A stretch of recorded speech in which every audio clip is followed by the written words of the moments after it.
कर्मों का फल। भीष्म पितामह रणभूमि में बाणों की सैया पर पड़े थे। थोड़ा सा भी हिलते तो शरीर में घुसे बाण भारी वेदना के साथ रक्त की पिचकारी छोड़ देते। इस दशा में उनसे सभी परिवारीजन उनसे मिलने आ जा रहे थे।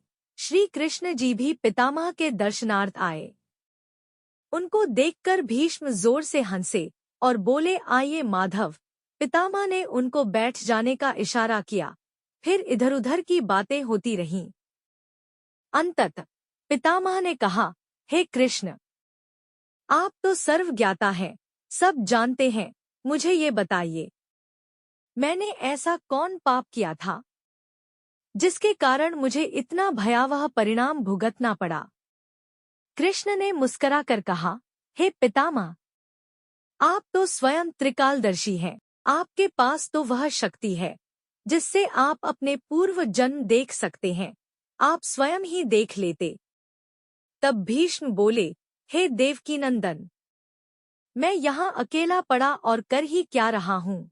मैंने तो अपने 100 जन्मों को देखा, परंतु मुझे कुछ ऐसा नहीं दिखा जिसके परिणामवश मुझे इतना बड़ा दंड मिले कि मेरा पूरा शरीर बाणों से बिंध गया है।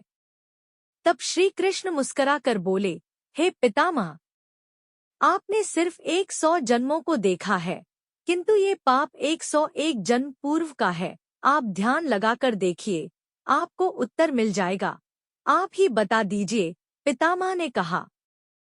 तब श्री कृष्ण ने ध्यान लगाया और बोले कि 101 जन्म पूर्व एक नगर के राजा थे। एक दिन वह मार्ग से अपनी सैनिकों की एक टुकड़ी के साथ कहीं जा रहे थे। तभी एक सैनिक दौड़ता हुआ आया और बोला, राजन, मार्ग में एक सर्प पड़ा है, यदि उसके ऊपर से गुजरे तो वह मर जाएगा। तब उस राजा ने कहा कि एक काम करो, उसे किसी लकड़ी में लपेटकर झाड़ियों में फेंक दो। सैनिक ने वैसा ही किया। उस सर्प को एक बाण की नोक पर उठाकर एक झाड़ी में फेंक दिया। दुर्भाग्य से झाड़ी कटीली थी, वह सर्प उसमें फंस गया। जितना प्रयास वह उससे निकलने का करता, उतना ही और अधिक फंस जाता।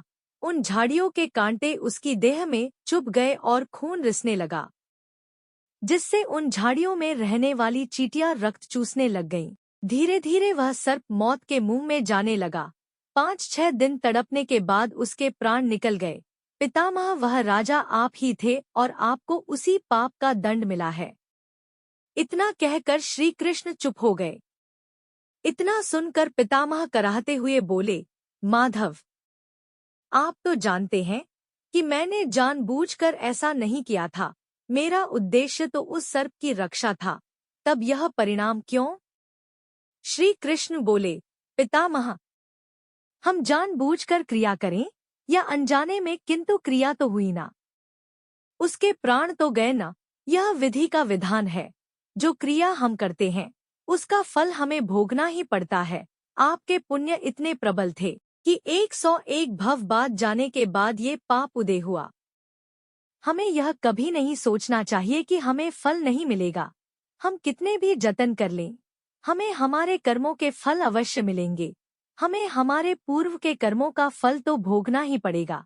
इसलिए हमें अपने कर्मों को सावधानी पूर्वक करने चाहिए, क्योंकि हम जैसा बीज डालेंगे हमें फल भी वैसा ही मिलेगा।